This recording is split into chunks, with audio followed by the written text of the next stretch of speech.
ಎಲ್ರಿಗೂ ನಮಸ್ಕಾರ. ನಾನು ನಿಮ್ಮ ಮಣಿಕಂಠ. ರಿಯಲ್ ಟಾಕ್ ವಿತ್ ಮಣಿಗೆ ಸ್ವಾಗತ.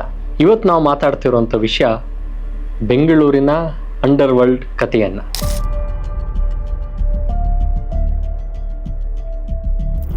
ಬೆಂಗಳೂರು ಅಂದಿದ ತಕ್ಷಣ ನೆನಪಾಗುವಂಥದ್ದು ಒಂದು ವಿಶ್ವದಲ್ಲಿರುವಂಥ ಎಲ್ಲ ದೇಶದವರು ಕೂಡ ನಮ್ಮ ದೇಶಕ್ಕೆ ಬಂದಿದ್ದಾರೆ.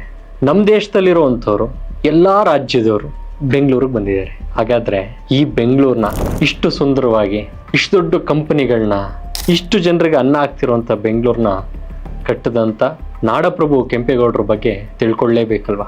ನಾಡಪ್ರಭು ಕೆಂಪೇಗೌಡರಿಗೆ ಯಾಕೆ ಈ ಬೆಂಗಳೂರನ್ನ ಕಟ್ಟಬೇಕು ಅಂತ ಆಸೆ ಬಂತು. ಅದ್ರ ಹಿಂದಿನ ಕಾರಣ ತಿಳ್ಕೊಂಡು ಈ ಅಂಡರ್ ವರ್ಲ್ಡ್ ಹೇಗೆ ಬೆಂಗಳೂರನ್ನ ತಲೆ ತಗ್ಸೋ ಕೆಲಸ ಮಾಡ್ತು ಅನ್ನೋದನ್ನ ನೋಡೋಣ. ಕೆಂಪೇಗೌಡರು 1510 ಜನಿಸ್ತಾರೆ. ಅವ್ರ ತಂದೆ ವಿಜಯನಗರ ಸಾಮ್ರಾಜ್ಯದ ಸೀಮಂತ ರಾಜರಾಗಿರ್ತಾರೆ.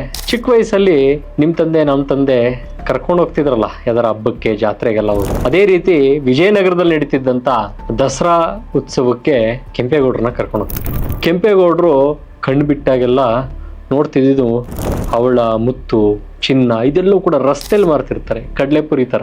ಅದನ್ನು ನೋಡಿದಂಥ ಕೆಂಪೇಗೌಡರು, ನಾನು ಏನಾರ ದೊಡ್ಡ ಹುಡುಗ ಆಗಾಮೇಲೆ, ಅದು ದೊಡ್ಡ ಮನುಷ್ಯ ಆಗಾಮೇಲೆ ನಾನು ಇದೇ ರೀತಿಯಾದಂಥ ಒಂದು ಸಿಟಿಯನ್ನು ಕಟ್ಟಬೇಕು, ಈಗಿನ ಭಾಷೆಯಲ್ಲಿ ಸಿಟಿ, ಆಗ ನಗರವನ್ನು ಕಟ್ಟಬೇಕು ಅಂಥೇಳಿ ಯೋಚನೆ ಮಾಡ್ತಾರೆ. ಈ ರೀತಿ ಚಿಕ್ಕ ವಯಸ್ಸಲ್ಲೇ ಕೂಡ ಆಸೆ ಬರುತ್ತೆ. ನಿಮ್ಗಿರ್ಲಿಲ್ವ ಹೇಳಿ?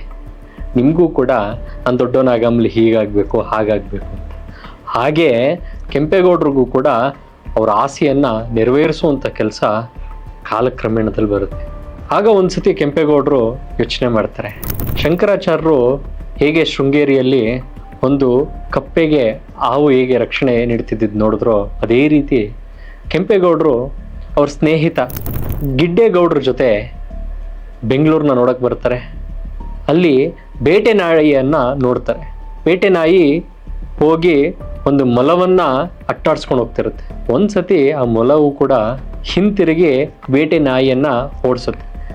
ಆಗ ಕೆಂಪೇಗೌಡರಿಗೆ ಅನ್ಸುತ್ತೆ, ಈ ಭೂಮಿಯಲ್ಲಿ, ಇದೇ ಕ್ಷಾತ್ರ ತೇಜಸ್ಸಿರುವಂಥ ಭೂಮಿಯಲ್ಲಿ ಈ ನಾಡನ್ನು ಕಟ್ಟಬೇಕು, ಈ ನಾಡಿನಲ್ಲಿ ಇಂಥ ನಗರವನ್ನು ಸ್ಥಾಪನೆ ಮಾಡಬೇಕು ಅಂತ. ಕೆಂಪೇಗೌಡರು ದೂರದೃಷ್ಟಿ ಹೇಗಿತ್ತು ನೋಡಿ. ನನ್ನ ಯಾವ ಬೇಟೆ ನಾಯಿಗಳ ಬಗ್ಗೆನೂ ಕೂಡ ಇಲ್ಲಿ ಬರ್ತಾ ಹೋಗುತ್ತೆ.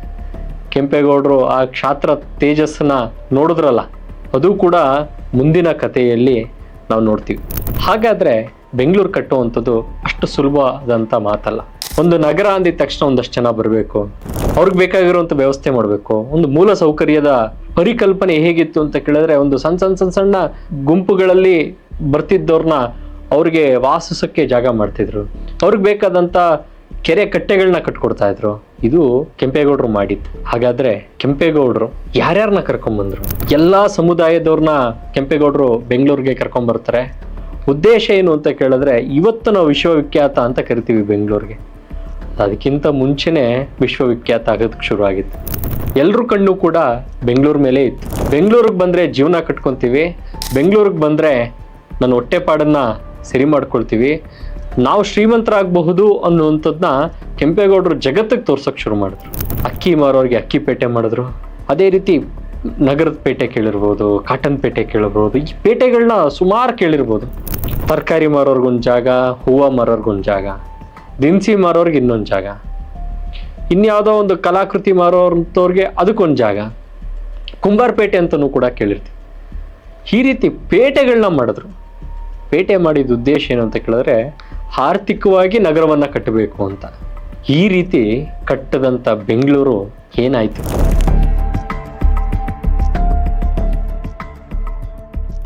ಅದಕ್ಕೆ ಒಂದು ಪುಸ್ತಕದಲ್ಲಿ ಬರೀತಾರೆ, ಅಕ್ಕಿ ಕಾಳು ಅಂತ ಆ ಆರ್ಟಿಕಲ್ ಹೆಸರು. ನಾನು ಯಾರ ಬಗ್ಗೆ ಮಾತಾಡ್ತಿದ್ದೀನಿ ಅಂತ ಗೊತ್ತಿರುತ್ತೆ. ನಾನಿಷ್ಟು ಮಾತು ಕೂಡ ಪತ್ರಿಕೆ ಆಧಾರದ ಮೇಲೆ, ತನಿಖೆಯ ಆಧಾರದ ಮೇಲೆ, ಜೊತೆಗೆ ಯಾವ ಕ್ರೈಮ್ನ ಮಾಡಿದಂಥ ವ್ಯಕ್ತಿ ಇದ್ದಾರೆ ಅವರ ಆರ್ಟಿಕಲ್ನೂ ಕೂಡ ಓದಿ ಈ ಎಪಿಸೋಡ್ಗಳನ್ನ ಮಾಡ್ತಾಯಿದ್ದೆ. ಕೇಳ್ಬೋದು ನಾವು, ಯಾಕೆ ಒಂದೇ ಆ್ಯಂಗಲಲ್ಲಿ ಮಾಡ್ಬೋದಲ್ಲ ಅಂತ.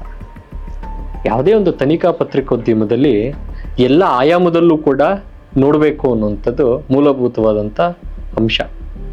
ಹಾಗೆ ನಾನು ಪತ್ರಕರ್ತರು, ಜೊತೆಗೆ ಪೊಲೀಸ್ ಅಧಿಕಾರಿಗಳು, ಜೊತೆಗೆ ಆಗಿನ ಭೂಗತ ಲೋಕದ ದೊರೆಯ ಬಗ್ಗೆನೂ ಕೂಡ ಅವರು ಬರೆದಂಥ ಪುಸ್ತಕದ ಬಗ್ಗೆನೂ ಅಧ್ಯಯನ ಮಾಡಿ ಆ ಮೂರನ್ನೂ ಅವಲೋಕಿಸಿ ಹೇಳ್ತಿರುವಂಥ ವಿಷಯ ಮಾತ್ರ ಇದು.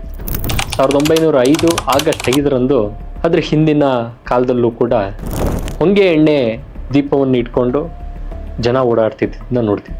ಹಾಗಿದ್ದಂಥ ಸಮಯದಲ್ಲಿ ನಮ್ಮ ಮೈಸೂರಿನ ನಾಲ್ವಡಿ ಕೃಷ್ಣರಾಜ ಒಡೆಯರ್ ಅವರು ಶಿವನ ಸಮುದ್ರದಲ್ಲಿ ಕರೆಂಟ್ ಉತ್ಪಾದನೆ ಮಾಡಬಹುದು ಅನ್ನೋದನ್ನ ತಿಳ್ಕೊಂಡು ಅದರಲ್ಲೂ ಉತ್ಪಾದನೆ ಆದಂಥ ಕರೆಂಟನ್ನ ಬೆಂಗಳೂರಿಗೆ ಕೊಡ್ತಾರೆ. ಆ ಬೆಳಕಿನಲ್ಲೇ ಶುರು ಆಯಿತು ಅಂಡರ್ ವರ್ಲ್ಡ್ ಅನ್ನೋದು. 1905 ಏನು ಸ್ವಾತಂತ್ರ್ಯಕ್ಕೋಸ್ಕರ ಹೋರಾಟ ಮಾಡಿಲ್ಲ ಅವರು, ನೆನಪಿರಲಿ. ಹಾಗಾದರೆ ಈ ಕತೆ ಮುಂದಿನ ಭಾಗದಲ್ಲಿ ಮುಂದುವರಿಯುತ್ತೆ.